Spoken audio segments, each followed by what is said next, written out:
KTU 2019 scheme mechanical എഞ്ചിനീയറിങ്ങിൻ്റെ mechanics of solids module 4ൻ്റെ തിയറിയാണ്. നമ്മൾ ആദ്യം നോക്കുന്ന സ്ട്രെയിൻ എനർജിയും കോംപ്ലിമെൻ്ററി സ്ട്രെയിൻ എനർജിയാണ്. ഒരു ബോഡിയിൽ നമ്മൾ ഫോഴ്സ് അപ്ലൈ ചെയ്യുമ്പോൾ ആ ബോഡിയിൽ ഡിഫോർമേഷൻ സംഭവിക്കും. അങ്ങനെ വിത്തിൻ എലാസ്റ്റിക് ലിമിറ്റിനുള്ളിൽ നമ്മൾ ഫോഴ്സ് അപ്ലൈ ചെയ്യുമ്പോൾ നമ്മൾ അപ്ലൈ ചെയ്ത ഫോഴ്സ് ആ ബോഡിയിൽ സ്റ്റോർ ചെയ്ത് വയ്ക്കും. അങ്ങനെ സ്റ്റോർ ചെയ്ത് വയ്ക്കുന്നതിനെ എനർജീനെ വിളിക്കുന്ന പേരാണ് സ്ട്രെയിൻ എനർജി. അപ്പോൾ ഈ സ്ട്രെയിൻ എനർജി നമ്മൾ ഫോഴ്സ് റിമൂവ് ചെയ്യുകയാണെങ്കിൽ ഒബ്ജക്റ്റ് തിരിച്ച് പഴയ ഷേപ്പിലേക്ക് വരും.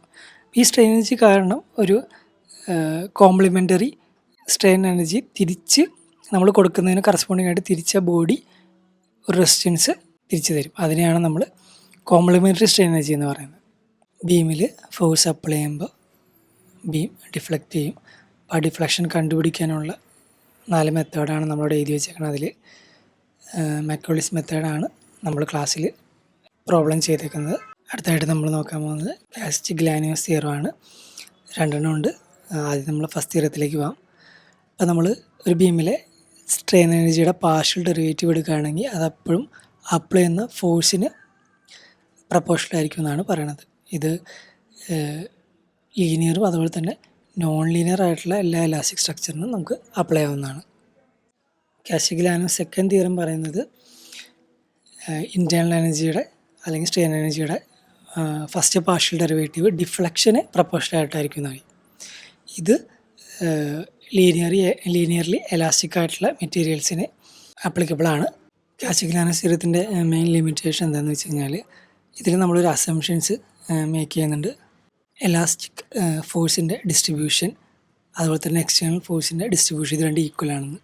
ഇത് നമ്മുടെ കണ്ടിന്യൂറ്റി പ്രിൻസിപ്പിൾ ഉണ്ട്, അതിനെ വയലേറ്റ് ചെയ്യും. അതാണ് അതിൻ്റെ ലിമിറ്റേഷനായിട്ട് നമ്മൾ പറയുന്നത്. അടുത്തത് Maxwell's law of reciprocal deflection. നമ്മളൊരു സിംപ്ലി സപ്പോർട്ടഡ് ബീം കൺസിഡർ ചെയ്യുകയാണെങ്കിൽ അതിനകത്ത് നമ്മൾ ബിയിൽ ഒരു ലോഡ് വയ്ക്കുമ്പോൾ എത്രത്തോളം ഡിഫ്ലക്ഷൻ അല്ലെങ്കിൽ ഡിസ്പ്ലേസ്മെൻറ്റ് എയിലുണ്ടാവും അത് തന്നെ ആയിരിക്കും ആ സെയിം ലോഡ് എയിൽ വെച്ച ബിയിലുണ്ടാകുന്ന ഡിഫ്ലക്ഷനും. അതിനാണ് നമ്മൾ Maxwell's law of reciprocal deflection എന്ന് പറയുന്നത്. അതിൻ്റെ പ്രൂഫാണ് നമ്മൾ താഴെ എഴുതിയിരിക്കുന്നത്. അപ്പം നമുക്ക് ലോഡ് പി ബിയിൽ ആക്ട് ചെയ്യാണ്.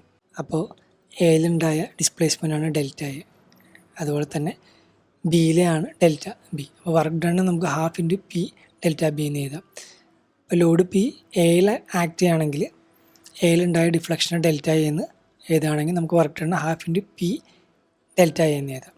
ഇതുപോലെ തന്നെ പി ആദ്യം അപ്ലൈ ചെയ്യുന്നത് ബിയിൽ പിന്നെ എയിലാണെങ്കിൽ നമുക്ക് total external work done half P delta B plus P delta B plus half P delta എന്ന് എഴുതാം. ഇതുപോലെ നേരെ തിരിച്ചു എഴുതാം. നമുക്ക് പി അപ്ലൈ ചെയ്യുന്നത് ആദ്യം എയിൽ പിന്നെയാണ് ബിയിലെങ്കിൽ അതുപോലെ തന്നെ എഗെയിൻ ആ ഇക്വേഷൻ ചെയ്താൽ ഇത് രണ്ടും ഈക്വലാന്ന് ഇക്വേറ്റ് ചെയ്യാം. അവിടെ നിന്ന് നമുക്ക് ഡെൽറ്റ ബി ഈക്വൽ ഡെൽറ്റ എന്ന് കിട്ടും. അങ്ങനെയാണ് നമ്മൾ പ്രൂവ് ചെയ്യുന്നത്. സ്ട്രെയിൻ എനർജിയുടെ ഡെറിവേഷനാണ് നമ്മൾ അടുത്ത് നോക്കുന്നത്. അപ്പോൾ ഫോഴ്സ് അപ്ലൈ ചെയ്യുന്നത് ഗ്രാജുവലി ആണ്. നമ്മൾ ഫോഴ്സിൻ്റെയും അതുപോലെ തന്നെ സ്ട്രെയിൻ്റെയും ഗ്രാഫാണ് കാണിച്ചങ്ങനെ. ഫോഴ്സിൻ്റെ എലോങ്ങേഷൻ്റെയും പിയുടെ എക്സിൻ്റെയും അത് ലീനിയറി വേരി ചെയ്യുന്നതാണ് നമ്മൾ റെപ്രസെൻ്റ് ചെയ്യുന്നത്. അപ്പോൾ നെറ്റ് വർക്ക് ഡൺ എപ്പോഴും ആ ട്രയാങ്കിളിൻ്റെ ഏരിയ ആയിരിക്കും. അപ്പോൾ നമുക്ക് half into P into X എന്ന് എഴുതാം. ലോഡിന് നമുക്ക് സ്ട്രെസ് ഇൻറ്റു ഏരിയ, എക്സിനെ സ്ട്രെയിൻ ഇൻറ്റു ലെങ്ത് എന്ന് എഴുതാം. അങ്ങനെ വർക്ക് ഡൺ നമുക്ക് half into sigma into A into sigma by E into L എന്ന് എഴുതാം. അവിടെ നിന്ന് റീഅറേഞ്ച് ചെയ്ത് നമുക്ക് യുവിൻ്റെ ഇക്വേഷൻ കിട്ടും. ഇനി strain energy due to bending. അപ്പോൾ സിഗ്മയുടെ ഇക്വേഷൻ നമ്മൾ ഓൾറെഡി പഠിച്ചു. Sigma equal M by into by epsilon നമുക്ക് സിഗ്മ ബൈ ഇ എന്ന് എഴുതാം. സ്ട്രെയിൻ എനർജി എപ്പോഴും half into stress into strain into delta V ആയിരിക്കും. അത് നമ്മൾ ഇക്വേറ്റ് ചെയ്യുമ്പോൾ നമുക്ക് അവിടെ നിന്ന് സ്ട്രെയിൻ എനർജി ഡ്യൂ ടു ബെൻഡിങ്ങിൻ്റെ ഇക്വേഷൻ കിട്ടും. ഇതുപോലെ തന്നെ ടോർഷൻ കാരണം സ്ട്രെയിൻ എനർജി ഉണ്ടാകുന്നുണ്ട്. അവിടെ നമുക്ക് half into T into theta എന്നുള്ള ഇക്വേഷനാണ് ഇക്വേറ്റ് ചെയ്യേണ്ടത്. അത് നമ്മുടെ T equal to J into tau by R ആ ഇക്വേഷൻ നമ്മൾ എഴുതുന്നു. എന്നിട്ട് ജെക്ക് പൈ ഡി റേസ് 4/32 സബ്സ്റ്റിറ്റ്യൂട്ട് ചെയ്ത് കൊടുക്കണം. അങ്ങനെ നമുക്ക് ഒരു ഇക്വേഷൻ കിട്ടും. തീറ്റയുടെ ഇക്വേഷൻ നമുക്കറിയാം. അങ്ങനെ U equal to half T തീറ്റയിലേക്ക് നമ്മൾ തീറ്റ ടിയും സബ്സ്റ്റിറ്റ്യൂട്ട് ചെയ്യുമ്പോഴാണ് നമുക്ക് strain energy due to torsion കിട്ടുന്നത്.